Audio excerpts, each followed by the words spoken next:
നാരായണം നമസ്കൃത്യ നരം ചൈവ നരോത്തമം ദേവീം സരസ്വതീം വ്യാസം തതോ ജയമുദീരയേത്. എല്ലാവർക്കും നമസ്കാരം. നാരദീയ മഹാപുരാണം പൂർവഭാഗം 1-ാം പാദം 14-ാമത്തെ അധ്യായം ധർമ്മശാന്തി നിർദ്ദേശം. ശ്രുതിസ്മൃതികളിൽ പ്രതിപാദിച്ചിട്ടുള്ള വർണ്ണാശ്രമധർമ്മങ്ങളാണ് ഇനി പറയുന്നത്. കോപം കൊണ്ടോ അറിവില്ലായ്മ കൊണ്ടോ ശുദ്ധിയില്ലാതെ ഭക്ഷണം കഴിക്കുകയോ ചണ്ടാളനെ സ്പർശിക്കുകയോ ചെയ്താൽ പ്രായശ്ചിത്തമായി 3-6 രാത്രികളിൽ വ്രതം അനുഷ്ഠിക്കണം. 3 നേരവും കുളിക്കണം. പഞ്ചഗവ്യം സേവിക്കണം. ഭക്ഷണം കഴിച്ചുകൊണ്ടിരിക്കെ മലവിസർജനമുണ്ടായാൽ വൃത്തിയാക്കി കഴിഞ്ഞിട്ട് ആചമനം ചെയ്യണം. രാത്രിയും പകലും ഉപവസിക്കണം. പഞ്ചഗവ്യം സേവിക്കണം. മൂത്രം പോയാലും രാത്രിയും പകലും ഉപവസിച്ച് നെയ്യ് ഹോമിക്കണം. ഭക്ഷണം കഴിച്ചുകൊണ്ടിരിക്കെ അശുദ്ധി സംഭവിച്ചാൽ ഉരുള താഴെ വെച്ച് കുളിച്ച് ശുദ്ധി വരുത്തണം. ഉരുള അകത്തായി പോയാൽ ഉപവസിച്ച് ശുദ്ധമാകണം. മുഴുവൻ ഭക്ഷണവും കഴിച്ചു പോയാൽ 3 ദിവസത്തേക്ക് ഉപവസിക്കണം. ഭക്ഷണം കഴിച്ചുകൊണ്ടിരിക്കെ ഛർദ്ദിക്കണമെന്ന് തോന്നിയാൽ അസ്വസ്ഥമായ അവസ്ഥയിൽ 300 പ്രാവശ്യവും സ്വസ്ഥാവസ്ഥയിലാണെങ്കിൽ 3000 പ്രാവശ്യവും ഗായത്രി ചൊല്ലണം. ചണ്ടാളന്മാരെയോ പറ്റിമാംസം ഭക്ഷിക്കുന്നവരെയോ തൊടുകയോ മലമൂത്ര വിസർജനം നടത്തുകയോ ചെയ്താൽ 3 രാത്രികളിൽ ഉപവസിക്കണം. രജസ്വലയെയോ പ്രസവിച്ച സ്ത്രീയെയോ താഴ്ന്ന ജാതിയിലുള്ളവർ സ്പർശിച്ചാൽ 3 ദിവസം കൊണ്ട് ശുദ്ധമാകുമെന്നാണ് ശാതാതവൻ പറയുന്നത്. നായ, ആന, കാക്ക, രജസ്വല എന്നിവരെ സ്പർശിച്ചാൽ ആഹാരം കഴിക്കാതിരുന്ന് യഥാസമയം കുളിക്കണം. രജസ്വലകളായ സ്ത്രീകൾ തമ്മിൽ സ്പർശിച്ചാലും ബ്രഹ്മകുർച്ചം, അതായത് 24 മണിക്കൂർ ഉപവാസം ഇരുന്ന് പഞ്ചഗവ്യം സേവിക്കുന്ന ചടങ്ങാണ് ബ്രഹ്മകുർച്ചം, ആചരിക്കണം. ഉച്ഛിഷ്ടങ്ങൾ തൊട്ടിട്ട് കുളിക്കാതിരുന്നാലും ബ്രഹ്മകുർച്ചം ചെയ്യണം. ഋതുകാലത്ത് മൈഥുനമുണ്ടായാൽ ഗർഭാശങ്കയുണ്ടെങ്കിൽ പുരുഷൻ കുളിക്കണം. ഋതുകാലത്തല്ല സ്ത്രീ സമാഗമം ഉണ്ടാകുന്നതെങ്കിൽ മലമൂത്ര വിസർജനത്തിൽ എന്നതുപോലെ ശൗചക്രിയ നടത്തിയാൽ മതി. മൈഥുനത്തിൽ സ്ത്രീയും പുരുഷനും ഒരുപോലെ അശുദ്ധരായിത്തീരുന്നു. എന്നാൽ കിടക്കയിൽ നിന്ന് എഴുന്നേറ്റാൽ സ്ത്രീ ശുദ്ധയാകും, പുരുഷൻ അശുചിയായിരിക്കും. ഭർത്താവിനെ ശുശ്രൂഷിക്കാത്ത സ്ത്രീയെ 12 വർഷത്തേക്ക് വീട്ടിൽ നിന്നും പുറത്താക്കാവുന്നതാണ്. ഉപജീവനത്തിന് ധനമൊന്നും കൊടുക്കേണ്ടതില്ല. തെറ്റ് ചെയ്തുപോയ ബന്ധുക്കളെ ഉപേക്ഷിക്കുന്നവർക്ക് ഉത്തമ സാഹസം, അതായത് 1000 പണമാണ് ശിക്ഷിക്കേണ്ടത്. പതിത്വം അച്ഛന് മാത്രമേ ഉണ്ടാകൂ, അമ്മയ്ക്കുണ്ടാകില്ല. തൂങ്ങി മരിക്കുക തുടങ്ങിയ സാഹസങ്ങൾ ചെയ്താൽ മരിച്ചുപോയാൽ ശരീരത്തിൽ മലം പുരട്ടണം. ജീവൻ രക്ഷപ്പെട്ടാൽ 200 പണം ശിക്ഷ കൊടുക്കണം. അയാളുടെ പുത്രന്മാരും മിത്രങ്ങളും ശിക്ഷ അറിയിക്കുന്നു. ശാസ്ത്രവിധി പ്രകാരമുള്ള പ്രായശ്ചിത്തവും ചെയ്യണം. ജലം, അഗ്നി, ബന്ധനം എന്നിവയിൽ നിന്ന് രക്ഷപ്പെട്ടവരും സന്യാസം ഉപേക്ഷിച്ചു വന്നവരും വിഷം കഴിച്ചിട്ട് ഫലിക്കാത്തവരും ആയുധം കൊണ്ട് മുറിവേൽപ്പിക്കാൻ ശ്രമിച്ചവരും പ്രായശ്ചിത്തം അർഹിക്കുന്നില്ല. അവരെ ലോകം ബഹിഷ്കരിക്കും. ചാന്ദ്രായണ വ്രതം കൊണ്ടോ തപ്തകൃത്യം 2 ചെയ്തിട്ടോ അവർക്ക് ശുദ്ധി ലഭിക്കുന്നതാണ്. 2 പ്രാവശ്യം ആത്മഹത്യക്ക് ശ്രമിച്ച് സാധിക്കാതെ വരുന്നവർ പാപം കൊണ്ട് ഇരുണ്ടുപോയവരാണ്. പശു, കാള എന്നിവയെ ദാനം ചെയ്യുകയും 2 ചാന്ദ്രായണ വ്രതം ആചരിക്കുകയും ചെയ്താൽ സംശുദ്ധരായി തീരും. നായ, കുറുക്കൻ, കുരങ്ങൻ തുടങ്ങിയ മൃഗങ്ങളോ ഇഷ്ടമില്ലാത്ത മനുഷ്യരോ തൊട്ടാൽ സന്ധ്യയായാലും രാത്രിയായാലും അപ്പോൾ തന്നെ കുളിക്കണം. അറിയാതെ ചണ്ടാളനുണ്ടാക്കിയ ഭക്ഷണം കഴിച്ചു പോയാൽ പകുതി മാംസം ഗോമൂത്രവും യവം കൊണ്ടുള്ള കഞ്ഞിയും കുടിച്ചു കഴിഞ്ഞാൽ ശുദ്ധമാകും. ബ്രാഹ്മണഗ്രഹമോ തൊഴുത്തോ കത്തിച്ചു കളഞ്ഞതിന് കെട്ടിയിട്ടിരിക്കുന്നവനെ കെട്ടഴിച്ചു വിട്ട് ചാന്ദ്രായണ വ്രതം ആചരിക്കണം. ചണ്ടാളന്മാരുടെയും പുൽക്കസന്മാരെ പറയുമ്പോൾ പുണ്യമില്ലാത്തവരെ അടുത്തു നിന്ന് ഭക്ഷണം കഴിച്ചാലോ സ്ത്രീവധം നടത്തിയാലോ അറിഞ്ഞുകൊണ്ടാണെങ്കിൽ പകുതി ചാന്ദ്രായണവും അറിയാതെ ആണെങ്കിൽ 2 സോമവ്രതവും അനുഷ്ഠിക്കണം. കാപാലികനിൽ നിന്നും ഭക്ഷണം കഴിക്കുന്നവനും അവരുടെ സ്ത്രീകളെ പ്രാപിക്കുന്നവനും മദ്യവും ഗോമാംസവും ഭക്ഷിക്കുന്നവനും അഗമ്യഗമനം ചെയ്യുന്നവനും തപ്തകൃത്യം അനുഷ്ഠിച്ച് മൗവി ഹോമം ചെയ്ത് ശുദ്ധി വരുത്തണം. 4 മഹാപാതകങ്ങൾ ചെയ്തിട്ടുള്ളവർ അഗ്നിയിൽ പ്രവേശിച്ചിട്ടോ യാഗത്തിൽ പങ്കാളിയായോ ശുദ്ധി വരുത്തണം. 1 മാസം അകമർഷണ സൂക്തം ചൊല്ലി വെള്ളത്തിനുള്ളിൽ കിടന്നാൽ രഹസ്യമായി കുറ്റകൃത്യങ്ങൾക്ക് പ്രേരിപ്പിച്ചിട്ടുള്ളവർക്ക് മോചനം കിട്ടും.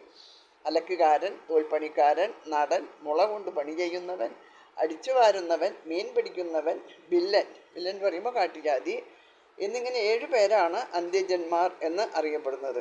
ഇവരിൽ നിന്നും ഭക്ഷണം കഴിക്കുകയോ ഇവരുടെ സ്ത്രീകളുടെ അടുത്ത് പോവുകയോ അവരുടെ കൂടെ ഇരുന്ന് കുടിക്കുകയോ അവരിൽ നിന്ന് എന്തെങ്കിലും സമ്മാനം വാങ്ങുകയോ ചെയ്താൽ, അറിഞ്ഞുകൊണ്ടാണെങ്കിൽ കൃച്ഛ്രാർദ്ധവും അറിയാതെയാണെങ്കിൽ 2 സോമവ്രതവും ചെയ്താൽ ശുദ്ധി വരും. അമ്മ, ഗുരുപത്നി, മകൾ, സഹോദരി, പുത്രഭാര്യ എന്നിവരുമായി സംയോഗമുണ്ടായാൽ അഗ്നിപ്രവേശമല്ലാതെ മറ്റു പ്രതിവിധികൾ ഒന്നുമില്ല.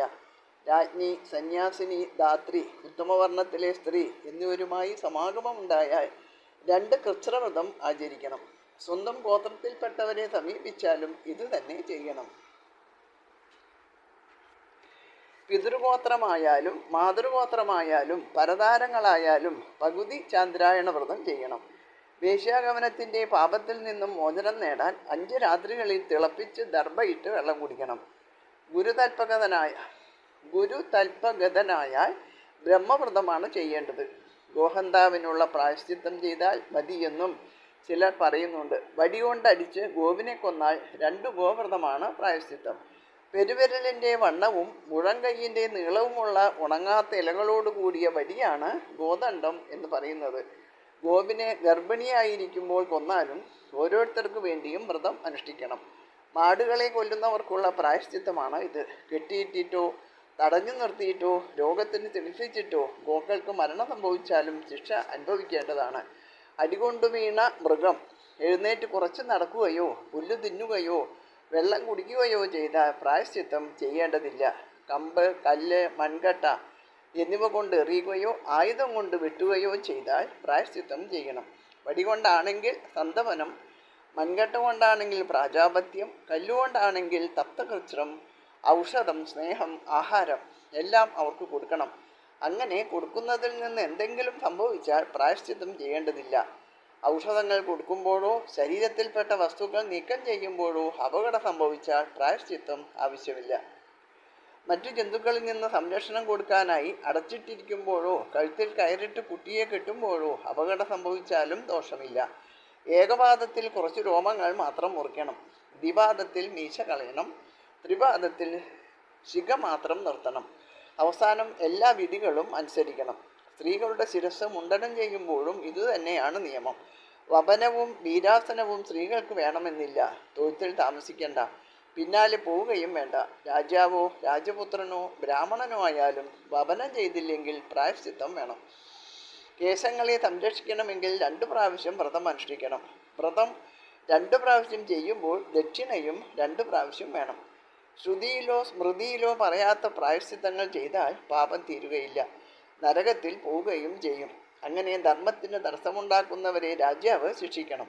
എന്തെങ്കിലും ആഗ്രഹത്തിന് അടിമപ്പെട്ട് രാജാവ് അവരെ ശിക്ഷിക്കുന്നില്ല എങ്കിൽ പാപം 100 ഇരട്ടിയായി അവരെ ബാധിക്കുന്നതായിരിക്കും.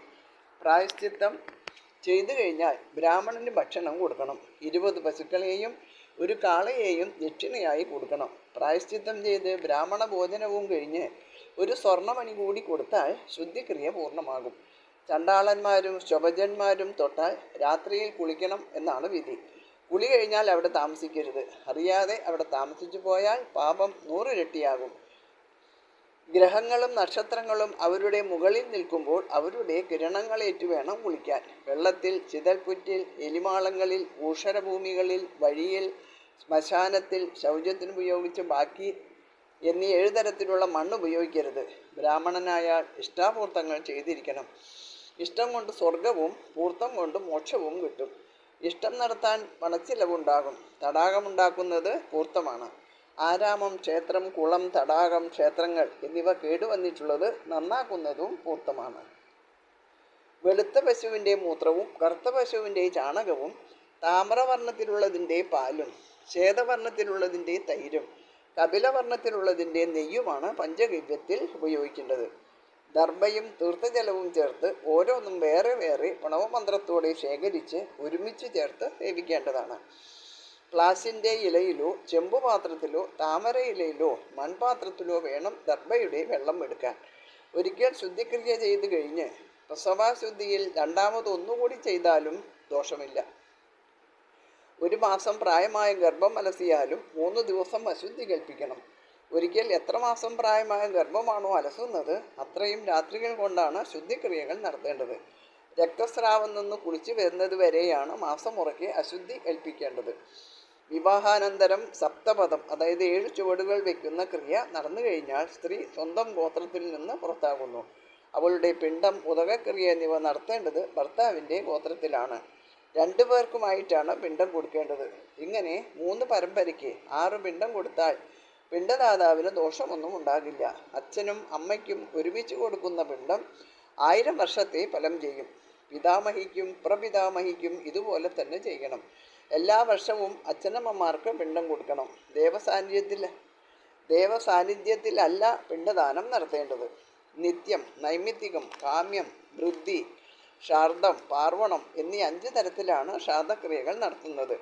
ഗ്രഹണം നടക്കുമ്പോൾ, സംക്രാന്തി സമയത്ത്, പർവോത്സവ സമയത്ത് എന്നീ 3 അവസ്ഥകളിലും 3 പിണ്ടങ്ങൾ കൊടുക്കണം. മരണശ്രാദ്ധം കൊടുക്കുമ്പോൾ 1 പിണ്ടം മതി. വിവാഹിതയാകാത്ത കന്യകകളിൽ ശ്രാദ്ധകർമ്മങ്ങളിൽ പങ്കാളിയാക്കാറില്ല. പാണിഗ്രഹണ മന്ത്രം ചൊല്ലുമ്പോഴേക്കും അവൾ അന്യഗോത്രത്തിൽ പെട്ടുകഴിഞ്ഞിരിക്കും. ഏത് വർണ്ണത്തിലേക്കാണോ അവളെ വിവാഹം ചെയ്യുന്നത് ആ വർണ്ണത്തിൻ്റെ ശ്രാദ്ധക്രിയകളും സൂതകധർമ്മങ്ങളുമാണ് അവൾ സ്വീകരിക്കേണ്ടത്. വിവാഹം കഴിഞ്ഞ് 4 ദിനരാത്രങ്ങൾ കഴിയുമ്പോഴേക്കും അവൾ ഭർത്താവിൻ്റെ ഗോത്രവുമായി ചേർന്ന് കഴിഞ്ഞിരിക്കും. അസ്ഥി സഞ്ചയനം നടത്തേണ്ടത് ആദ്യത്തെ 4 ദിവസങ്ങളിൽ ഒന്നിലാണ്. 4, 5, 7, 9 എന്നീ ദിവസങ്ങളും ചില വർണ്ണങ്ങൾ സ്വീകരിച്ചിട്ടുണ്ട്. 11-ാമത്തെ ദിവസം വൃഷോത്സർഗം എന്ന ക്രിയ നടന്നു കഴിഞ്ഞാൽ മരിച്ച ആത്മാവിന് മോക്ഷം കിട്ടി സ്വർഗലോകത്ത് എത്തുന്നതായിരിക്കും. പുക്കൾ വരെ വെള്ളത്തിലിറങ്ങി നിന്ന് എൻ്റെ പുതുക്കൾ ഈ അഞ്ജലി സ്വീകരിച്ചാലും എന്ന് മനസ്സിൽ ധ്യാനിച്ച് കൈക്കുമ്പിൾ നിറയെ ജലമെടുത്ത് ഒരു പശുവിൻ്റെ കൊമ്പിൻ്റെ അത്ര ഉയരത്തിൽ കൊണ്ടുവന്ന് ജലത്തിലേക്ക് ഒഴിക്കണം. വെള്ളത്തിൽ തെക്കോട്ട് തിരിഞ്ഞു നിന്ന് ആകാശത്തിലേക്ക് ഒഴിക്കുകയും ആകാം. ആകാശവും തെക്ക് ദിക്കും പിതൃക്കൾക്കുള്ളതാണ്. വെള്ളം ദേവഗണത്തിലും പിതൃഗണത്തിലും പെടുന്നതായതുകൊണ്ട് പിതൃക്കൾക്ക് നന്മ വരണമെന്ന് ആഗ്രഹിക്കുന്നവർ ജലതർപ്പണം ചെയ്യണം. പിതൃക്കൾക്ക് കൊടുക്കുന്ന ജലം പകൽ സൂര്യകിരണങ്ങളെ കൊണ്ടും രാത്രി നക്ഷത്രങ്ങളെ കൊണ്ടും അവയ്ക്കിടയിൽ 2 പേരിൽ നിന്നും പാവനമായി തീരുന്നു. വെള്ളം എപ്പോഴും ശുദ്ധമാണ്. ഭൂമിയിലായാലും പാത്രത്തിലായാലും കൈക്കുമ്പിളിലെടുത്താണ് ദേവന്മാർക്കും പിതൃക്കൾക്കും ജലം കൊടുക്കേണ്ടത്. സംസ്കാരമില്ലാത്തവർക്ക് ഭൂമിയിൽ ഒഴിച്ചു കൊടുക്കാം.